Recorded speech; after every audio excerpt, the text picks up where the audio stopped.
As the same with our R1 and our R2 modules, R3 is no different in that we'd like to offer you some regressions and progressions in looking at the way we create these task-driven exercises externally cued. We know that our key concept is stimuli, and we've identified three major stimuli as our auditory, our visual, and our kinesthetic. And just as with everything else, we can leverage the power of these different variables and how it impacts our client's ability to complete the task at hand. Let's take, for example, a simple lunging pattern that we want to be able to react to. So if I have Marissa over here, and we're playing the game where we're creating the react exercise of just responding to my hand in space, right? So she's raising up her hand, I'm going ahead to the 4, she goes to her other hand, I go ahead to the 6, and let's just say it becomes too complex. So I want to reduce the intensity, and I want to say, okay, well, maybe I can reduce my distance, so I don't have to go as far. There's not as much of a motor control issue with going the extra 30 centimeters. So if she does it again and I regress it, I can just get in, get out, get in, get out. Okay? I can also change it to where I'm on the platform. And now what I'm doing is I'm looking for the visual stimuli that are right in front of me, so it's even closer now for me. In terms of regressing the actual impulse of the stimuli, I don't have to see the hands move as far. I can bring them up here, and I can just say, once again, distance, if I just want to have a flash here or a flash here, it's a much shorter distance of stimuli, so therefore we can look at it as a little bit regressed. It's a little bit more eye level. I don't have to watch everything move. These are just strategies to begin to regress very simple visual stimuli. The complexity of a hand raise is obviously simplified enough, but maybe what we say is, okay, we want to regress that to an auditory cue. And all we want to say is we want to say 4 or 6. So instead of using a visual cue, we can regress it and say maybe this person is a great listener. Very rare in the world, but maybe there's a great listener out there. So instead of raising her hand and me having to process it, she could very easily say the number. 6, 4, 4, 6.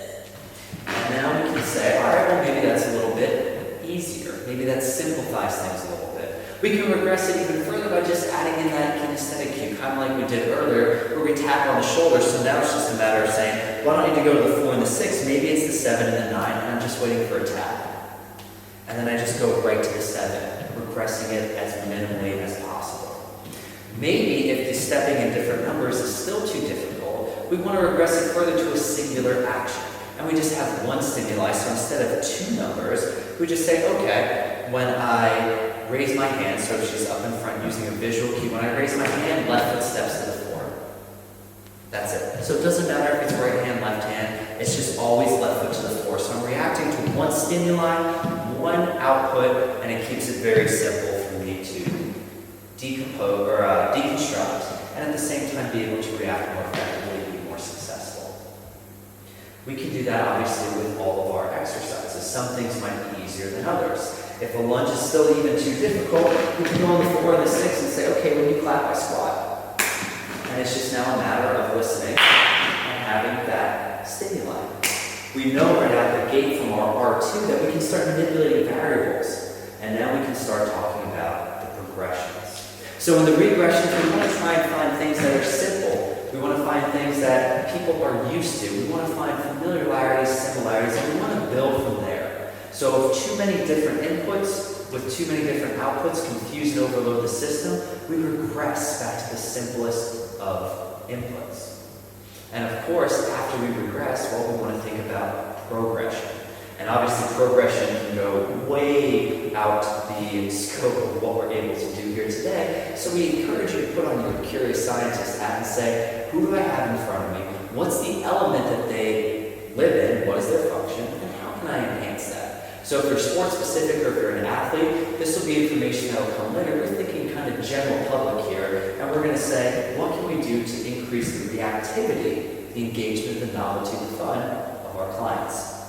So the first thing we can do is, just like we did before with our reinforce, is we can add a load. So if I have a dumbbell and we play the same game, obviously if I add a load where I have to go in and come back out, that can become a little bit more challenging.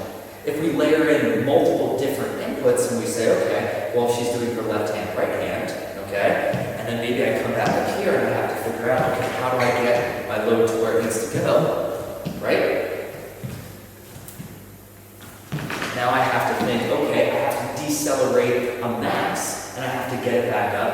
can change my speed, I can change obviously my three-dimensionality, I can change my angles, and I can continue to add stimuli. So even just with this basic demonstration, where our hand is going to denote, let's add in an auditory cue. So now all of a sudden, her auditory cue is going to be 1, 2, or 3, which are the 3 numbers in front. And not only now am I going to have to be able to lunge with the appropriate hand, but I'm going to have to reach now to one of these 3 numbers. So I'm going to let her raise a hand, which is going to be the rule for where my weight goes, but then I'm going to have to reach to the auditory cue she's giving me to increase the progressive complexity. 2. And I have to hit the 2. 3. Oh, and we see how complex it gets right out of the gate. 1, 2, 3, 2, 1. And we can see right out of the gate not only how much that can overload the system, because I have multiple inputs talking to you as well as reacting to what's going on, but we realize how quickly we can say, all right, well, that's just a lunge. What if we added a jump? So now instead of having me lunging, I had a jump and I had the same inputs. So now the intensity goes up because we changed the action. We're adding a little bit more of a load demand because now we're jumping into it and getting back out. And maybe this is something that's very sport specific. If I'm a basketball player and I have to get in, get out, obviously this doesn't weigh as much as a basketball. But think about overloading the system, creating that resilience buffer, and allowing the sport to then kind of kick it up. We can also think about even just basic ball tosses. And we can think about how adding in an element of mass and momentum that has to be decelerated in addition to external stimuli can once again create a more cognitively demanding task, but more importantly, using these external cues are a key principle with the task-driven exercise and manipulating these external stimuli to really increase the reactivity of the client. So if I'm right here and she's at my right 45, and what she's going to do is we're just going to start with the basic ball toss so I get it, but I'm going to rotate to this 135 and bring it back. So if I'm here and I can rotate and toss, and we can begin to start here, right? Now what we can do is now that I have the primary action down, the rotation, we want to increase the intensity, we want to progress this exercise because we want to get this rotational power. Maybe you're a rugby player, maybe you have a child that you want to be able to not hurt your lower back, is not that you're throwing your child, but that you're here and maybe rotating and moving around with the kid. Or you just want to create a core movement that's a little bit more dynamic with the rotational deceleration component. Once again, I have 3 numbers in front of me. I have angles in front of me. What you can very basically do is, as I'm decelerating, I can take a step to 1, 2, 3. So not only do I have to find the ball, catch it, react to the visual stimuli, I now have a kinesthetic stimuli and an auditory. So I have all 3 layered in right out the gate. So she's going to call out a number as she tosses the ball. 1, 2, 1, 3, 1. And we can see right out the gate, kind of playing the game, we can obviously increase the speed, she can increase her distance, and we can continue to progress this. Maybe then it turns into a hop, right? Maybe it turns into a pivot. Maybe it turns into a disassociation. There's endless possibilities and limits, but once again, we go back to our foundation. R3 is about reacting.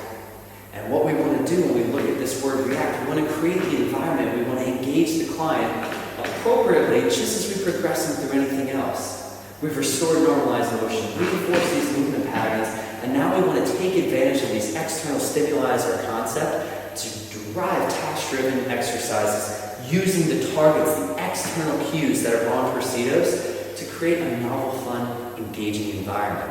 And with these progressions, we can continue to go on and on. We can go down into prone position, use tactile cues. We can use auditory cues with jumping. We can grab vipers. We can use cables. We can get bands. We can add dumbbells in different directions. We can even take it into the world of memory. But all of these things are based on the scope of your expertise, based off the functional goal that your client's going after, but most importantly, using that curious scientist that has been inside your head this entire time to ask yourself the questions and the questions come from observation. The beauty of the R3 module is that we're observing human movement. We're observing how humans function.